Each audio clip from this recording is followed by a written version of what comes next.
Hello, my friends. Welcome to Talk to Me Tuesday for Tuesday, May 26, 2026. This is Jennifer.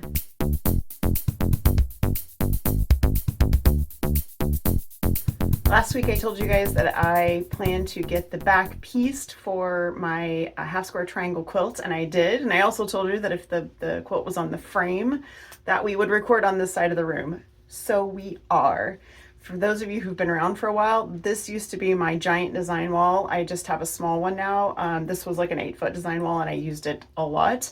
But in order to have this machine in here, I had to sacrifice a whole wall, which obviously I did. I do have storage underneath, but it does take up a lot of space. So this is the primary reason it's taken me so much time to kind of find some sewing room zen.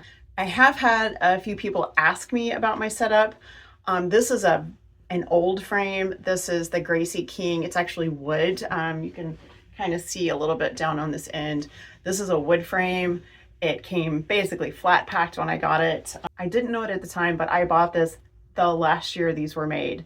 So after this, they started doing just powder coated steel frames. And so I have the last era of the wood frame meant for home use. When I first got this, I used a Juki on it, TL 2010Q, for about a year, maybe a year and a half. And then I upgraded to, this is a Unique 15R. They don't make this machine anymore, I don't think. They have newer models that are fancier, bigger, whatever. But this, for me, has been perfect. When I had it set up in the garage, which is where it was for the first 9 years I had it, it was set up at 12 feet or like 11 and a half, basically. They call it 12 feet, but it was like 11 and a half. This is set up at 8 feet. So the widest quilt I can do is 90 inches. And this quilt was 84. So it was a stretch. I was changing bobbins underneath the quilt because when you change the bobbin, you work at the side, and I had very little space to work. I actually trimmed the batting on the other side so that I could get underneath it. This quilt is completely quilted. I left it on the frame just to show you guys. I will, by request, be inserting a little bit of quilting at the end. Actually, I might do the whole pass. I recorded one whole pass of quilting. I actually used this little guy. This is actually a solar panel mount for a bird feeder camera. This came with the camera that Jules gave me. And I have a couple of different bird feeder mounts now. So I had taken this one off because it kept sliding down the pole. But this works great for filming. So if you stay to the end and you watch the quilting on this quilt, I actually had this mounted here. And then I had this guy, which is a cell phone mount attached to it. So my cell phone was attached right there. So I was kind of quilting around it. I did end up doing spirals on this. That's one of my favorite things that I'm most confident doing. And as I mentioned last week, when I quilt, if it's for me especially, I just get in front of it and I look at it and I go, and whatever starts happening is what I'm doing. So that's what happened, and that's what I did. I did use the birds like I said I would. I did it exactly the way I told you guys I was going to do it. So I have birds on one side and I have the hatch in the middle and birds on the other side. And I have a little bit left, but not a whole lot. So this ended up being just absolutely the perfect back for this quilt. I do have plenty of hatch left because I just cut this off the end. I did 3 10-inch pieces and pieced them together because I didn't want to cut a long piece off of my yardage. I think I had 4 yards when I started. So this will be the binding of the whole quilt. Hopefully by next week, I will be outside doing show and tell with an entire finished quilt.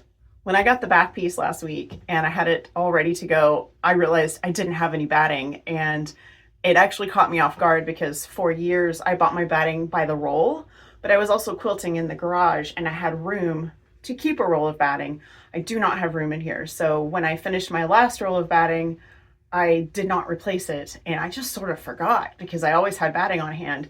So I did something I have not done probably since I was a new quilter, and I went searching for batting for, gosh, I don't know, 20 years. I used Hobbs 80/20 and I still love it. It's a fantastic batting, but I didn't have that. And I ended up wandering over to Michael's, and they had, not only did they have batting, they had warm and natural, and they had Pellon batting. but they had batting by the yard, which I was not expecting because the last time I was there, they didn't have anything by the yard. I did take some pictures to share with you guys.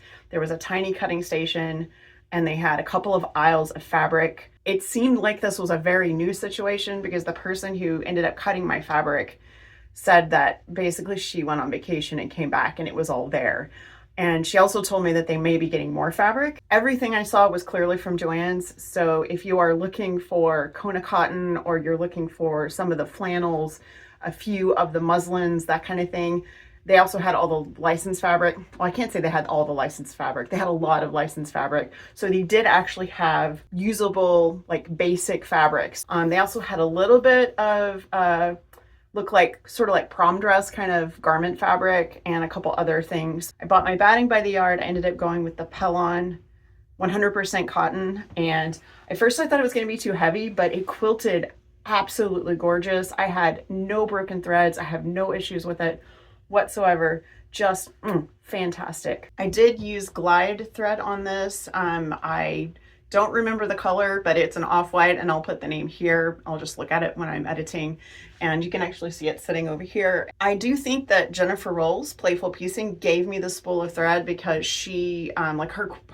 handy quilter doesn't care for glide, and my Unique loves it, absolutely loves it. It is by far the best thread I've used on my machine. But machines can be persnickety and they definitely have opinions on what thread they like. I'm going to give you guys a little sneak peek of something I also bought last week, but this is something I will probably talk about next week.